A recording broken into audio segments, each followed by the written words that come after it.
से देख लीजिए, वो वाले आर्म एक आर्म है, ये दूसरी आर्म ए बी और ए डी की, यहाँ पे ए बी और बी सी की हमने ए डी और बी सी की बात, ए डी आर्म और बी सी।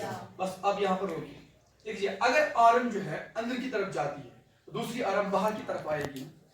अल्टीमेटली क्या होगा, जो ये दो इनके रिंग्स के साथ जुड़ा हुआ है, जब ये मूव करेगी तो पहले चक्कर में, आधे चक्कर में, आधा चक्कर जब होगा 180 डिग्री जब होगा, तो कंडक्टर की पोजीशन एक साइड से होगी। जब और आधा चक्कर करेगा ये मींस 180 डिग्री और चलेगा तो उसकी पोजीशन फिर बदलेगी, फिर दूसरी पोजीशन पे आएगी। मतलब क्या क्या हमें समझ आया कि कॉइल ने दो पोजीशंस इख्तियार की, क्या की? दो पोजीशन। जब इसने मूव किया एक चक्कर में वो दो पोजीशंस देगी, पहले एक और फिर दूसरी। जब पहली पोजीशन उसकी होगी, जब वो दूसरी तक जाएगी आधा चक्कर होएगा, जब वो वापस अपनी पोजीशन पे आएगी तो पूरा चक्कर होएगा। क्या होएगा? पूरा चक्कर। उस समय हमें क्या पता चलता है कि कंडक्टर अपनी पोजीशन बदलता है। यहां पर हमें डायरेक्शन देखना है क्यों चेंज होता है, ये हमें सवाल है ना आपका। देखिए डायरेक्शन क्यों चेंज होता है, पहले प्लस फिर माइनस। देखिए जब हम फिलामेंट्स राइट, क्योंकि ये इंड्यूस्ड करंट है, ये प्रोड्यूस होती है जब मैग्नेटिक फील्ड के अंदर कॉइल घूमती है तो वहां पर करंट पैदा होती है, इसको हम बोलते हैं इंड्यूस्ड करंट। अब एसी करंट क्यों बोलते हैं? क्योंकि ये चेंज अल्टरनेटली चेंज करती है अपनी डायरेक्शन। क्या करती है? चेंज। कैसे करती है चेंज? जब ये यहां पर मूव होती है, मूवमेंट एक ही तरह से होता है, लेकिन पोजीशन जो दो आर्म्स की वो बदलेगी ना। देखिए पहले ये पोजीशन है, जब ये एक चक्कर मारेगा तो पोजीशन बदल गई ना, पहली वाली आर्म इस आर्म पोजीशन पे आई तो बदली किसने position?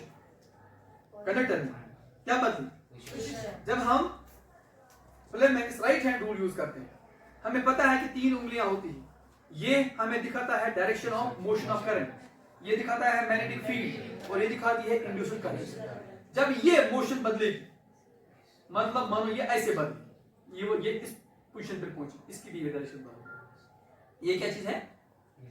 What does this figure indicate? Indicates the direction of induced current। जब आपका ये कंडक्टर बदलता है तो वो भी बदलती है, लेकिन मैग्नेटिक फील्ड वहीं पर है। देखो है ना, ध्यान से देखो। तो इसी तरह से फिर जब ये फिर करेगा चेंज तो फिर बदलेगी डायरेक्शन, फिर आएगा वापस अपनी पोजीशन पे, क्योंकि वो पोजीशन आती ना, पहली पोजीशन थी ना उसकी 180 तक, जब और 180 चला तो फिर उसी पोजीशन पे आ गया। मतलब ये कि दो पोजीशन से चेंज करता है। कौन? कंडक्टर। पहले एक पोजीशन पे फिर दूसरी, फिर उसी पोजीशन पे फिर दूसरी, फिर उसी पोजीशन पे फिर दूसरी। ऐसा होते होते क्या होता है कि दो बारी दो जगह भी बदलता है। कौन? कंडक्टर। तो मींस दो चेंजेस होती है इसमें, इस कंडक्टर की मोशन में। तो जब ये दो बार बदलेगा तो इसका ये डायरेक्शन भी दो बार बदलेगा, तो एक बार प्लस होता है, एक बार माइनस होता है। तो हम गैल्वेनोमीटर के अंदर, या this is galvanometer, it just indicates the direction of the induced current. Alternately ये पहले प्लस फिर माइनस होता है, फिर प्लस फिर माइनस होता है ना।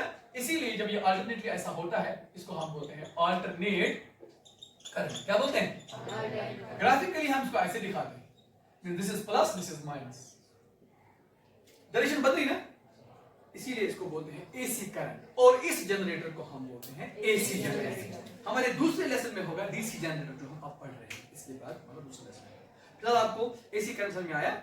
और कोई आपसे क्वेश्चन करे what is AC current, you will say that it is that current which changes its direction alternately. It changes its direction alternately. और फिर why changes वो तो आपको पता चला, because the conductor changes its position inside the magnetic flux within the magnet. ये है AC generator. अब आप जनरेटर्स की बात करिए, बड़े बड़े पावर प्लांट्स पे बड़े जनरेटर लगे होते हैं, वहां पर वो टरबाइन जो होता है बाहर से जो मोशन करता है ना, वहां पर वो पानी के जरिए से मोशन करता है। बड़ा मैग्नेट होता है, बड़ा कोई बड़ी कोई बहुत सारी टर्न्स होती हैं,